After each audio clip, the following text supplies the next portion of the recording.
Hello, everybody, and welcome to Before Our Friends Die, the podcast where I have the conversations I want to have before I leave this planet because they're important, because they're urgent, and because, more than anything else, they're interesting. You're joined by me, Kavan, and this is the akhi&saltfish Digital Network. And today, Miri, my guest, I was just about to say to you, I don't know how you have enough time in the day because genuinely, I don't know where to start with this introduction. So if you don't mind, I'm going to hand over to you because I want to make sure you get out the most salient points of your identity right at the start. But your roster of accolades is incredible. So over to you. Please do introduce yourself to the network. That is too kind, and thank you so much. And anyone who's listening in, I'm a busy working mum, and I think all of us that are busy working parents, we just juggle, don't we? But yeah, thank you so much for inviting me along today, and it's such a pleasure to be here with you. I'm Miri Firth. I'm based at the University of Manchester. I am an expert on employability and flexible assessment. So those are really the two things that I work and really enjoy looking into. And most recently, I've been doing an awful lot of work around AI in education. I think, honestly, I'm sure yourself is the same. You can't avoid AI, Gen No. AI in education at the moment. And I'm not coming to that from a point of jumping on bandwagons, but for employability, I see it as an absolutely core and crucial employability skill. We've got to all get to grips with this. And in order for assessment to really work well, we've got to mitigate against any potential poor use of AI. And that's where flexible assessment comes in. So really weirdly, it kind of came at a point for me, an expert in both those areas, that it kind of intersects really perfectly. So yeah, I do love working with people, and you will see me out and about quite a bit. But yeah, thanks so much for welcoming me today. Not at all. And can I just say as well, for anyone listening, I'm coming at this as a fan, okay? I'm not here to challenge or critique. I literally want to pick your brain today because I met you at a conference in, I think it was November last year, and It there were a few was, things yeah. you shared that genuinely resonated with not just me as someone who works in HE, but me as a student 10 years ago. That, like, I reflect now on my time in higher education, and every assessment period was genuinely scary. It was like, okay, this is the time when I'm going to get found out. They're obviously going to fail me on this one. I'm just, and actually, the opening question on your presentation was, give me a word that describes how you felt about assessment. And most people in the room said like terrified, worried, Yeah. anxious, all these sort of negative associations. And the key thing I left your presentation with is assessment doesn't need to be that way. Yeah. Why did so many people in the room, and I'm sure most rooms you enter, feel that way? What are we getting wrong? Well, I think ultimately it's still coming from previous experiences. It isn't always the institutions, the universities that students are coming into. It's, quite often previous experiences. So if you've been through a school system or been through other exams, it's a really scary point. And quite often we're told that in order to move and progress, we have to pass this thing. So from my own perspective, I think it is very much from previous experience that we get that. But I think one of the hardest shifts that we have in higher education is trying early doors to make that shift with our students into being more co-producers and more colleagues in this space. Because quite often it isn't about us going, do you know this and can you answer this correctly? It's often, can you complete this correctly? Can you identify things that will be appropriate, correct, or incorrect, but doing so in a way that is about, pursuing new knowledge and actually developing things rather than it being as straightforward a black and white yes and no answer. And if I may say, I was similarly, one of the things I found really quite challenging in my studies is if I had exams, and as you've seen in my presentations and online work, I really like working with people. I'm a chatter, I really like working in teams and being with people. It's my nightmare to sit still and be quiet and try and get things in my head down on paper. So honestly, like for me, it was the situation that scared me, not necessarily what I knew. And that's why it's such a powerful thing to look at flexible assessment, because in our original study, we found so many positives associated with the uses of flexible assessment in that students are then given that new motivation and that new sense of agency that, hang on, I'm not having to prove what I know. And like you said, it's not a case of putting someone in a position of fear where they think that they've got to be right or wrong or potentially found out, as you've said. It's about showcasing knowledge. Let's share this together, let's work together. I might be in university, you might be in university, but our students become our colleagues while they're with us. Their knowledge is as valid, their positions and their critical thinking is as valid, so we've got to really champion that through assessment. I'll tell you what, one of the things, if I'm reflecting back based on what you've said there, to be fair, I don't think they were trying to catch me out, on reflection. And I think a lot of it was that it was felt like it was a framework that I had to fit within. It felt like, but even by virtue of things like referencing, I know obviously referencing has complete need. Absolutely. I'm not against referencing, but for me, it was a new thing. I'd never had to do it before. So learning that felt like, okay, this is where I'm going to trip up and this is where I'm going to get exposed. And it's only now, when I'm a decade removed from studying formally, that I feel far more confident about my identity and strengths as a learner. And what I hear from you is something you said in your presentation. This is about shaping professional identity. It's not just assessment for assessment's sake, but once they have the confidence to say, actually, I know I can show my skill set better here rather than here, that in itself is professional identity. Can you tell me a little bit more about that, and particularly how it's received by perhaps your colleagues? Yes, certainly. And I think it's part again of the work that I've now done since we met. I mean, that conference in November was amazing, and it was great to meet yourself and lots of other colleagues. But the reason why I went to present there around employability and assessment was that we just launched our national framework for flexible assessment, which was off the back of our original study. And it's unbelievable. Last week, I actually counted up. I'm now supporting 25 institutions on this. So, some of the data we've got is just incredible. Yeah. And it really is about thinking about flexible assessment in its widest sense. So we defined in our project 12 different types of flexible assessment that can be applied, but is probably already there. And the key thing that we need to do across our sector is not just, it isn't redo things, first of all. So I think my first message to colleagues is, anything in our research on flexible assessment isn't about changing things, it isn't about doing more, and it isn't about upsetting any of our accreditors or changing anything that we need to get assessed there.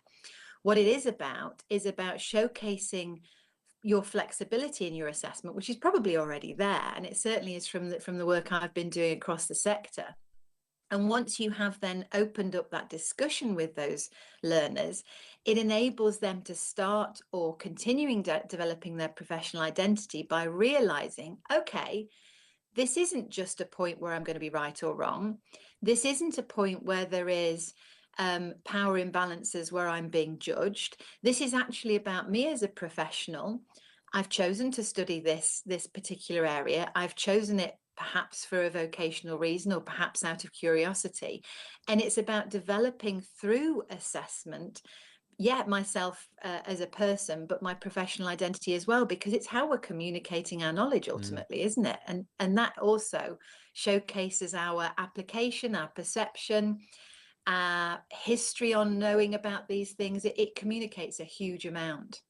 I love the vision. I love the vision with flexible assessment and the empowerment it gives to the students. And I guess where my brain goes, considering we've got a short period of time, so I don't expect you to solve all these pop-ups in my brain, but the practical side of things is really interesting. And I wonder if there are any examples you can draw on in terms of where flexibility wasn't at the forefront but was already there, and therefore, to use your term, only had to be extracted rather than an add-on. So I know I've used it out of context, by the way, but where are some of the examples you've seen in your experiences whereby flexibility was already embedded or extracted and people didn't realize? Brilliant question. Yeah. And I think that is the key thing. So this has continued since we saw each other in November. It fascinates me how when we look at flexible assessment, and I discuss this through workshops, and I've done these now with senior leaders for their strategy, for their access and participation plans, for new teachers coming through onto PG Cert HE, and for specific groups, perhaps just in one department. And I think one of the most straightforward areas that everyone will have. Well, there's two actually. The first one is on word count. So quite often if you are writing a piece of work that has a word count, we have that flex in terms of plus or minus 10%. We also have quite often deadlines. So using both of those. So your deadline for your submitted work, which might be, I don't know, the 14th of May, or your plus or minus 10%, both of those have already got flexibility in them, because a student can choose to write more or write less. And a student, believe it or not, can submit up until that deadline. And that's something that, across the sector, everyone recognizes that if there's a deadline, we'll probably submit on the day. And it doesn't matter if we've got that learning style where we are. Yeah, me too. But, it doesn't matter if we've even finished it 3 days before. There's something about that deadline where you're like, oh, no, I can't. Oh, no, I mustn't, And so many of our students have actually got it, and they've got that work finished and they can submit early, and they don't need to overthink or redo things. And I think even going through both of those two forms of flexibility can really empower students and make them go, actually, yeah, I do need to finish this and submit it now because I've got a part-time job, or I need to go off and see family, or I've got a wedding to attend, or whatever. Them managing that time around those assessments, again, can really support and develop that professional identity. So I guess what I'm hearing in that then is, while the assessment has perhaps inherent ways in which it can be flexible, that culture of seeing and exploiting the flexibility needs to be unearthed earlier, throughout the whole module, throughout the whole experience, because what I hear from you is that's empowerment. And actually, I'm just trying to find some stats here. You've spoken about 71% of staff agree that optionality enhances accessibility, and 86% of students agree or strongly agree that optionality provides a sense of empowerment and increased autonomy. So if that relationship of, hang on, yes, there's a word count and yes, there's a deadline, but you can choose up until this point or up until this number what you submit, that will feed its way into someone taking more ownership of their learning. Have I captured that right? Yeah, that is absolutely bang on. Yeah. And that's why we didn't just leave the project, or I didn't just leave the project as something sat with our quality assurance agency, because what I saw as just being so powerful to so many diverse learner groups.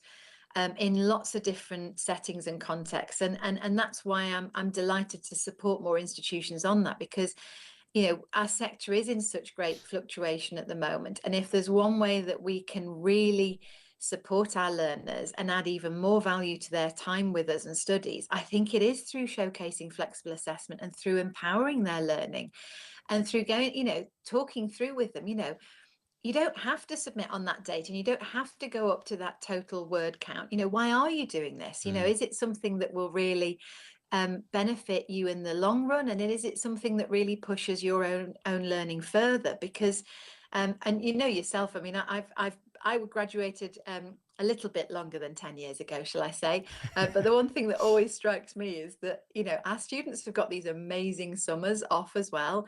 And it's about how they then go and apply that learning in the real world as well, and how it's then contextualized. Because again, quite often it can be seen as separate, can't it? You go to uni, you do your work, you go to lectures and you leave, and woohoo. But actually, how we then apply that further and how we take that learning from our assessment into society is really important as well. And I think that's how we can use flexible assessment to support our learners to think that bit wider as well, so that, as we've already discussed, it's not something done to us as students, but something that we can then utilize to showcase our knowledge, but also utilize it to push forwards that knowledge as well. I mean, it does feel really, really strange to think that actually all you need to do is demonstrate that you've met the learning outcomes, and you could do that in less. It feels strange to say that you could do that in less words, but actually you're right. You said all you need to do is have a conversation about why are you trying to hit that number, or why are you leaving it until the last moment to submit? And I think that in itself is a mature conversation. One of the things I wanted to pick up on is, in my experience, the students I've spoken to are, I'd say they're quite skeptical of things like optionality or choice in assessment. And I say that because, and I'll give you both sides of the spectrum, I guess. So when it's an initial conversation, they're like, no, because you just choose multiple choice over the presentation, or you choose multiple choice over the essay. So they're seeing it as choosing the mode of assessment, perhaps, and therefore you'd always go to the easiest one. And that, in their mind, was an unfair advantage. But when we broke it down, myself and Dr. Emma Herron, who's the head of Learning and Teaching Enhancement at UOM, we had a panel with of students discussing assessment alongside the SU. It was really interesting, really fascinating. But when we broke it down, actually, let's take the presentation as the mode of assessment. And that might be a presentation that's live. It might be a presentation that's recorded. It might be one that's on your own. It might be one that's in a group. Those are the realms in which perhaps optionality could creep in.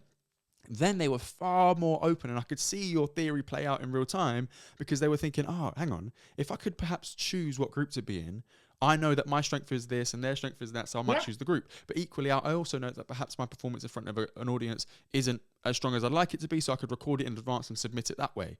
And then you could see all the options pile up in their brain, and they were far more favourable with that. But what are your experiences of students' initial impressions of that optionality or that flexibility?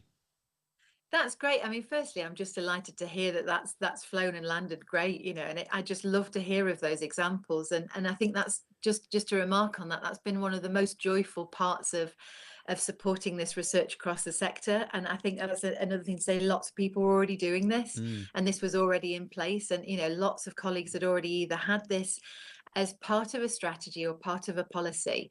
But yeah, I think my experience mirrors exactly what you've seen from both staff and students. When you talk about flexible assessment, they go mode. They jump to that, and they jump to, but why would anyone pick to write a poem as opposed to, whatever? Because it sounds like it is, firstly, more difficult, and secondly, potentially not the area that they might get the most marks in. And again, that's where we as educators, we have so much more flexibility and freedom. It's not just flexibility. I think the freedom part is really, really amazing for us. I mean, I've always taught in higher education, but my mum was in FE and in school, and my grandma was in school as well. They had no freedom over how their students were going to be assessed whatsoever. And I think it's just something that we are so fortunate with, and so rarely take that opportunity, because we can change the marking rubric. We can talk to our PSRBs and say, actually, I'm thinking of offering a group versus individual presentation. Would that still, would that be okay with you? I know it still meets the learning outcomes, but I'm just checking with my accreditor. I just think that is something that is a gift. It really is a gift that we have. And that also doesn't need any requirements in terms of the CMA changes. If we've got our assessment clear, it could be a simple tweak to a rubric where we are looking at changing part of that marking scheme, which could actually include what you've just suggested. It could include the process the students took to decide that choice or to decide that flexibility. Or it could include part of their personal reflections on why they chose this, because we can angle them. We can absolutely angle anyone through assessment through to that point. It's within our gift to either maintain a rigidity of, it's always been done like this and you have to do this, and that's proving that you have met that benchmark, or let's look at developing citizens of the future that are ready for work, have worked in teams. Because again, for me, my original research and how I originally came into HE was about, we need to know what's happening out there and make sure our students in here are really developed to the best of our abilities. And my response is always, why don't we let them make these choices? They're going to have to do it when they're in work, and they're going to have to do it in society. So why are we confining them and making it so rigid and particular whilst they're with us? Yeah. Wow. I think you are a fantastic advocate of all of this. I know I can share this with colleagues, and they will be inspired to give something a go off the back of this conversation. So thank you so much. Delighted. I mean, one of the questions I want to ask is based on a concept I learned yesterday about a pre-mortem. So looking ahead about things that could go wrong and sort of ironing them out in advance, rather than looking back and saying, oh, this went wrong, this went wrong. So if I bring the idea of flexible assessment or optionality to staff, and we're working on a pre-mortem, what pitfalls do we need to make them aware of? And you've already outlined one in terms of the CMA and the sort of regulatory frameworks they have to work within in terms of that. But yeah, what are some of the things staff need to look out for in terms of their own preparation or how they frame it to students to ensure that this goes as well as it can? Absolutely, really good question, and that's really why we made the framework for flexible assessment. So anyone listening, have a look at that. It's a practical framework for you to kind of work through any of those issues. And the first part on the 4Cs will really help you internally as an institution work out what those particular tensions or issues might be.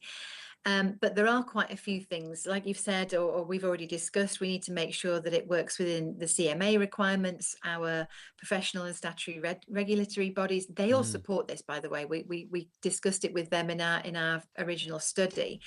But I think it's also important that it's discussed through all stakeholders. And the approach I would make, which is a practical example for colleagues, is that at the end of the year, when you finish teaching, yes, you look at your unit feedback, but I would look at that unit and think, okay, next year, where could I add or clarify flexible assessment in here? So I might already have it, first of all, which is great. So then it might be just to be about communicating that clearer next year and making sure that that autonomy and motivation, all the brilliant things we know is possible, can then really shine from it. So that's the first thing. If it's somewhere where we think, okay, we would like to add more flexible assessment, at that point, you then need to go and talk to your stakeholders. And that's a really important part, to make sure that you've then discussed it with colleagues across the programme, your professional services colleagues, accreditors, external examiners. Float the idea, see what their response is, and see where any of their points then raise any flags or any issues to them, embed that. Then included in that, talk to the students that have currently completed that unit. And I think that's a really important stage that is quite often overlooked. Quite often colleagues will look at student feedback through end of term surveys and then go, well, I'm now going to do this. I would always advocate for checking in with those students verbally and saying, I've had this feedback, I'm thinking of doing this. Is that right? Because we can all misunderstand, we can all get the perceptions of feedback incorrectly, and where flexibility is involved, it's really important that it lands right to gain those really good positive outcomes. So that's what I would do on a unit level, certainly. I'd look at it programmatically as well. And I think one of the really good benefits we're seeing at the moment is where programs are then confirming that in Welcome Week and saying, our university has this policy supporting your varied learning needs and varied learning differences, and that's why we have flexible assessment. You will see it in your program in X, Y, and Z. So you unearth it and extract it, like I talked about in November.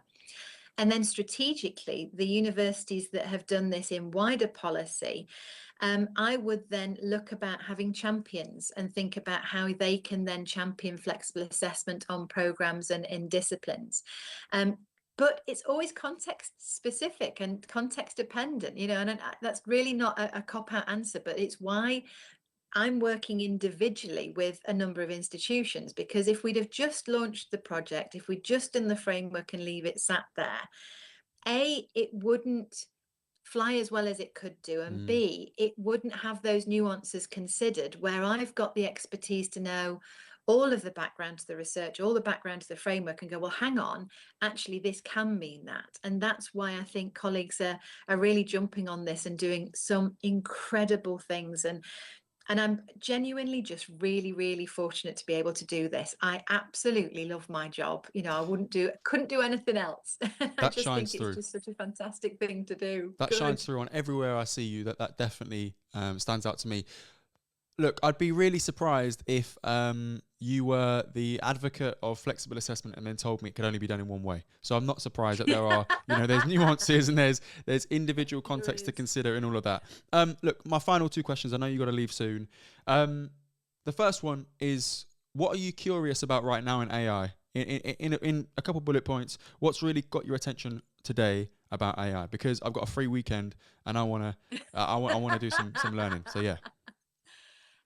So I am really loving working with colleagues at Cloudforce. I don't know if you've come across their work Not yet. in creating agents and stuff, but I love their work. You'll probably have, if you've got Copilot in your institution, Yeah. you might have access to Cloudforce.